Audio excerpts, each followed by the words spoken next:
3 guys hit the portal. Your thoughts on that?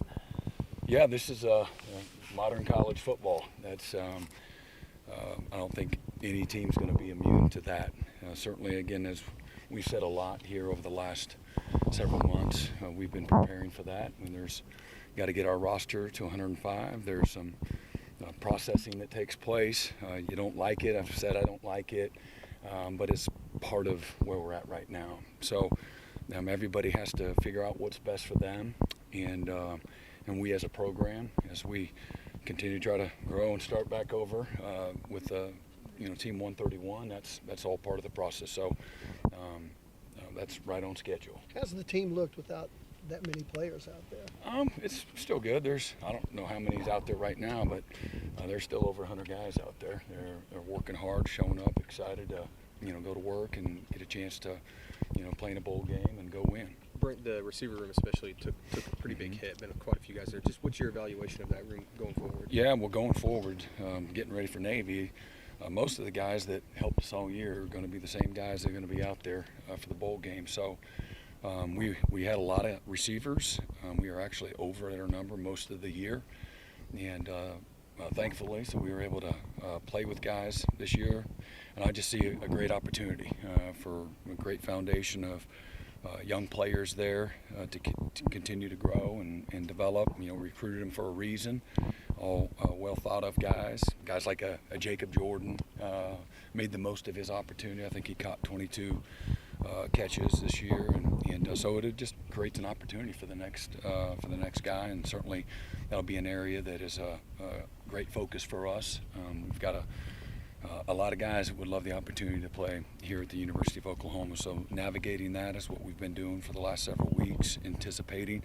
I'll be honest, most of the guys that were banged up and didn't play this year, we felt like they wouldn't be here a year ago, so we've been preparing for this for a while, just thinking that they come and they play well, they'll be moving on. So in some ways you've positioned yourself, for that. But it'll be a great opportunity for some guys across the country to come here and play. Could Deion Burks play in the bowl game? And have you had any discussions about him maybe coming back next season? Yeah, we're. He's got a lot to weigh and things like that, but we've had several conversations, and that's still certainly on the table. Brent, can you talk a little bit about the quarterback situation? I know Michael probably started going in, but talk about overall quarterback situation, and what are you looking for still portal-wise at that position? Yeah, well, won't get into, again, we can't go into next year with 2 quarterbacks. I think that goes without saying. And so, Mike is our quarterback. Casey Thompson is kind of knocking off the rust. He actually practiced good the first 2 practices, having some fun out there. But Mike's looked good, and we love where he's at and the progress that he has made. And of course we have Jet New coming in as a freshman, and we got some work to do to get that room where it needs to be so we can compete in the SEC. And so we've been diligently doing that. Right, going back to the receivers, in late October you said that several of those guys indicated they wanted to come back for an additional year. I guess what changed over the last 6 weeks? The wind. Who knows, what all goes into a lot of those things. And hey, there's some guys, maybe some of that conversation is you need a fresh start too. And, again, at the end of the day, whoever's here, man, my job is to make sure that who's here, man, they have an appreciation, a thankfulness, a respect for their opportunity. I want guys that show up every day, they're driven, they're ambitious, they're going to fight for their opportunity, they're going to fight for their teammates.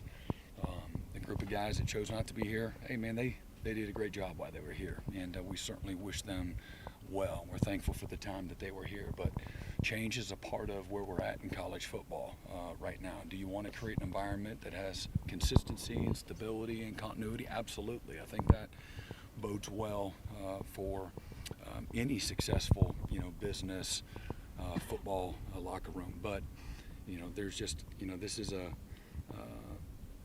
this is the most unstable time in college football history. And I know we're focused on, and we have a lens for everything Oklahoma. And this is the most passionate fan base in all of college football, and hungry to produce a winner, and disappointed in our lack of ability to do so this year for all the reasons that we know. And but if you look at, just down the road, wherever down the road is, you'll see nobody is unaffected by what's going on in college football. So our job is to position ourselves. I can have a great appreciation for our leadership and Joe Harris and Joe Castiglione, and having a vision for what's next so that we can position ourselves and manage this next phase of where college football is going, and put ourselves in a position where we can compete, for the SEC championship. And they're doing everything they can to do that. And has Jaden Gibson indicated whether he plans to come back next year? Yep. He has, and I expect he'll be here. Brent, where in the college football environment do you think Oklahoma has a position of strength in this portal season? Where is Oklahoma after coming 6-6 with changes and everything? What's your message to players you're looking at that may be looking at Oklahoma? Well, again, want them to be healthy, stay healthy. That'll always help. Obviously, there's a wonderful opportunity. And again, if we get a little better on offense, take care of the football, make layups that are there as an offense, become a more explosive offense. We've established our defense. We established ourselves in the kicking game as being as good as anybody in the SEC, which will put you in a great position nationally as well.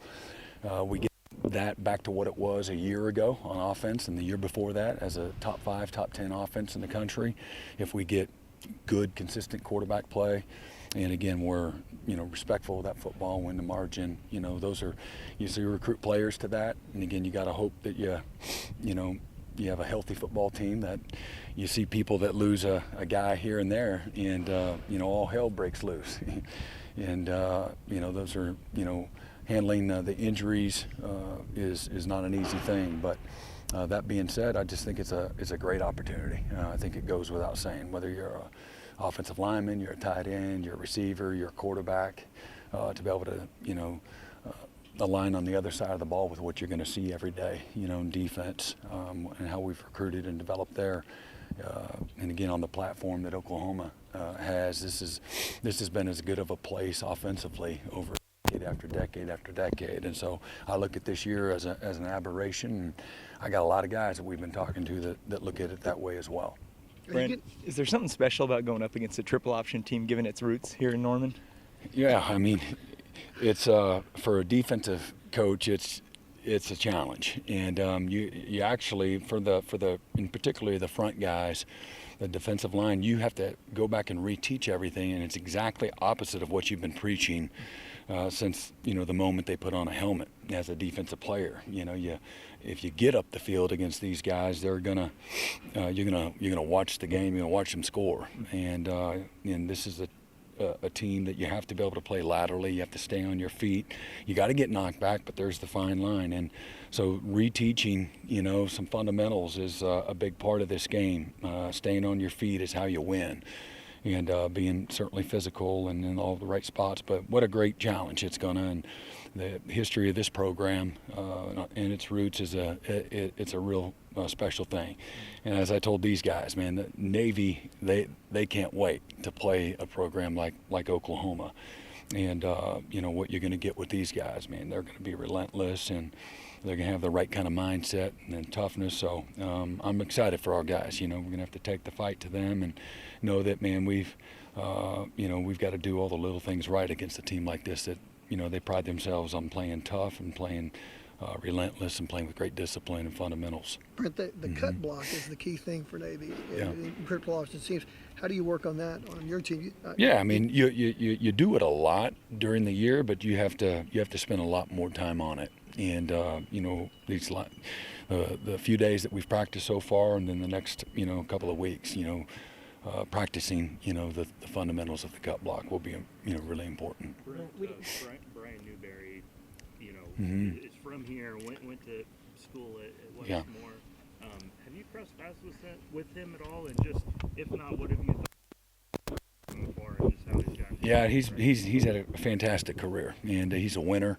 That's probably something that a lot of people will say when they talk about Brian and the success he had in high school in Moore, and certainly what he's been able to do from a college profession.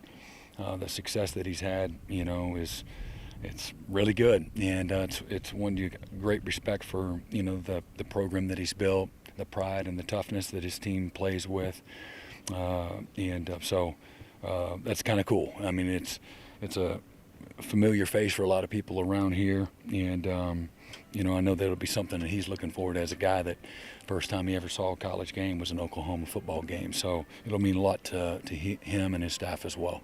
Brent, we hadn't had a chance to talk to you about Fasuzi and his signing. Can you talk about the days leading up to the signing and just his staying committed to Oklahoma? Yeah, I think there might have been a lot of anticipation and, you know, question marks with who he's going to sign with. We never flinched. We weren't surprised. He did exactly what he said he was going to do. So, but really excited. You know, Mike's one of the many talented players that we signed in this high school class. What I love about Mike, certainly he's a very talented. He's got great stature at 6'6" and, you know, 295 pounds, super athletic, but he's a blue collar guy. He's a football junkie. He loves the game. You know, he's a simple guy. Loves the Lord, loves football, loves his family, and loves his teammates. That's who I know Mike to be. And because of that, he's been able to have a lot of success, and I expect him to bring those same things, those things that I just said, his work ethic, his passion, his humility that he has for what it takes to be successful. Those things, and being a great teammate, those things will travel well when he shows up in January. But he'll put his head down and to let Coach Bedenbow coach him and develop him. That's important. You know, that was a reason that he chose, one of the, you know, many reasons that he chose Oklahoma was from a development standpoint and knowing that Coach Bedenbow would be able to get the best out of him. But I'm really excited. I mean, you know, that's a position that we do have some youth on the offensive line, but it's also a position of great need. And so anxious to get, you know, January 11th here soon. How has Ben Arbuckle, I guess, settled into his role, and what's it been like working with him so far? It was fun. Today he was out there throwing. We were spreading it out, you know, working some of the pass skelly stuff that we were doing, and he was out there, you know. So if there's 5 guys getting out, 5 balls are flying. So he had got his arm warmed up and threw a few post routes and a few unders, and so it was great to see. But he's blended in really well. Again, just he's a relationship guy. He's got a lot of humility. He certainly has respect for the people in the building, and so it was a very natural, you know, transition for him up to this point. And so he spent a lot of time trying to get to know players and the rest of the staff. So it's been great. Brent, Danny today posted a thank you graphic. Didn't specify his status for the bowl game. Do you expect him to play in the bowl game? Yeah, I'll say let you know, it's not really for me to say, you know, whether or not he's going to play. But how about him being an All-American? And really cool, first team All-SEC in his first year. I'm really proud and thankful for all the seniors, but certainly the growth and maturity that has, you know, taken place with Danny. And, you know, to me, having a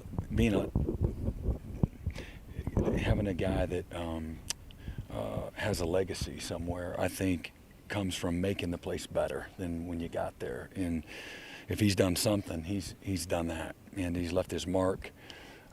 Certainly he's done that to the whole locker room and to the university, but man, he's done that on defense, where we were when he got here to where we are today. Man, 2 different, you know, hemispheres.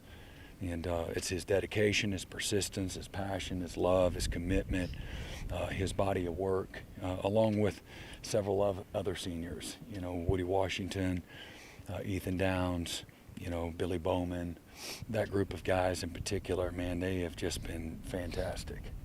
Brent, what's the balance right now between practicing for the bowl game and just trying to get a foundation working ahead for spring and next year? Yeah, you're working your fundamentals. The balance, you treat it like a normal work week. We do have some shortened practices. I don't want it to be long and drug out and you know, a fist fight every day. You know, want to be efficient, get the fundamentals that will carry us as a program, the attention to detail, focusing on how we do what we do. I think that's more important than anything. Just showing up with a standard every single day, and how we meet, how we work, how we compete, how we lead, those types of things, and making sure that we continue to nurture that. We don't look the other way. for that. It's just the little things, the little things have the biggest consequences. So just nurturing foundationally our standards, and then again, putting in our game plan as well, getting that work in both the film room and on the practice field. You got to have a balance of both, and you got to have some fun. Do you have a pretty firm idea of who's going to be available in the bowl game? Yeah. Mm-hmm. Is anybody in the portal going to go ahead and play in the bowl game? Like some of the guys you might have had to cut? I think the guys that some of the walk-ons are still trying to figure out, what's next for them, afforded them the opportunity to choose whether or not they want to still participate and be a part of the bowl game. Last year, you had a few, I think, high school guys able to just practice. Yeah. Do you have any guys? There's a few.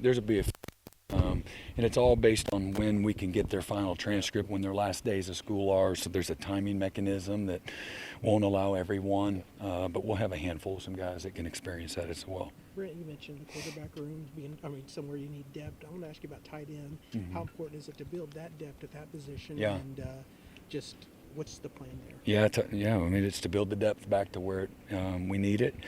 And tight ends are one of the most undervalued positions on the team. They're critical in special teams, and certainly in what we want to do and who we are in the league, to be an efficient offense, to be a physical offense, and be able to attack people in the middle of the field. I think those are just some of the things that they can bring to the table. But it's been a position that, because of some injury issues over the last 2 years, it's not been what we want it to be, and we lost two. We're going to lose two really good ones again this year. Now that we're one in the portal and one's a senior graduating today, and so again, it's been a priority. Again, looking for guys that are tough, that are physical, that can play in space. They got to be smart guys. Again, they got to be leaders. They got to be good special teams players. All of those things. How far is Mitchell coming? Tight end. Yeah, he's done well. Again, I've spoke about Vaughn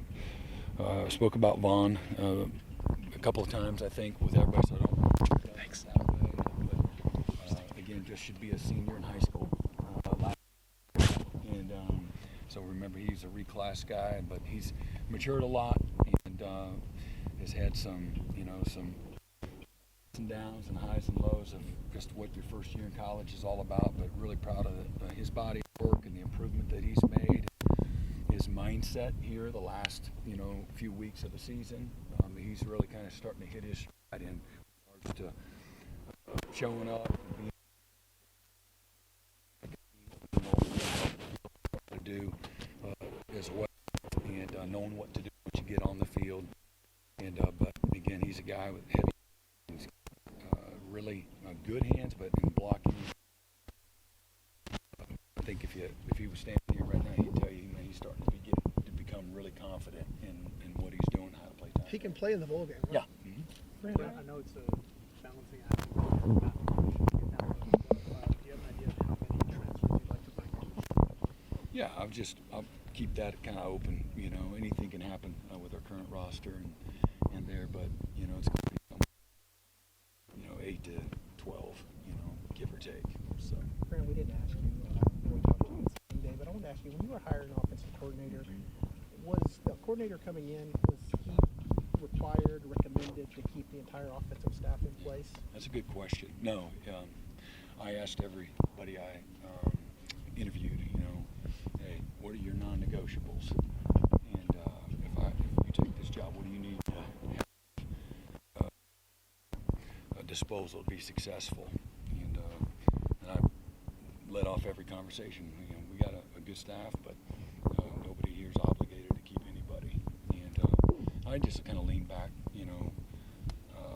on, for example, when like Coach Stoops, I remember when he went down to Florida. I think Florida they got whooped by Nebraska in the bowl game. Maybe Nebraska put 60-some or so on Florida, and they took Bob Stoops, and so they were a mess on defense. And Coach Spurrier hires Coach Stoops. He goes down to Florida, and a year or two later, and he got to keep the whole staff and figure things out, with that staff. And he did, and they won the national championship just a couple of years later. When I left Oklahoma, I asked Coach Sweeney, I said, who can I bring? And he's like, you can bring one guy off the field. So I brought a guy off the field, and I had to go figure it out. And they had just given up 70 to West Virginia in the bowl game, and everybody wanted to get rid of everybody. And but I got there, and I figured out, hey, man, these are really good coaches, and we got to, I got to develop a chemistry and a cohesion. I need to understand what they understand and how they coach, and then I got to do a good job as a teacher and a coach of coaches, doing a good job of, all right, this is the way we're going to do it moving forward. And but in that staff, again, we went to 4 national championships and won a whole bunch of games, and we're the gold standard on defense with that staff. When Coach Alley came here, he brought one off the field guy,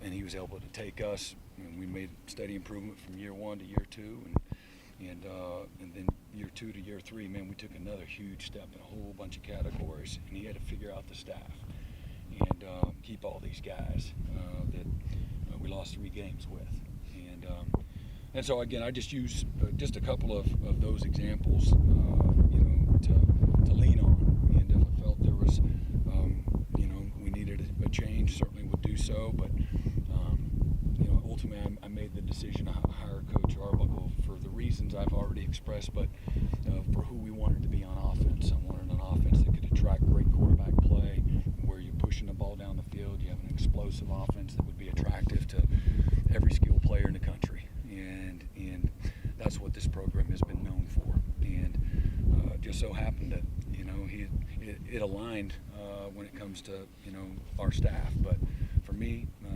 if he needed to bring a couple guys, he would have been able to do that. And he has some off-the-field guys that were really important to him, and so we've created opportunity for him to bring them. Big question for you. Hiring Randall Stevenson and sort of the role that he's going to fill. What's the conversation like to create that, to sort of reorganize and then to bring it in? Yeah, I'm just again thankful for our leadership, President Harris and Joe Castiglione, to have the foresight, the vision for what the next phase of college football looks like, college athletics, as you go to a semi-type of NFL bowl, and where you can be and you can make it systematic.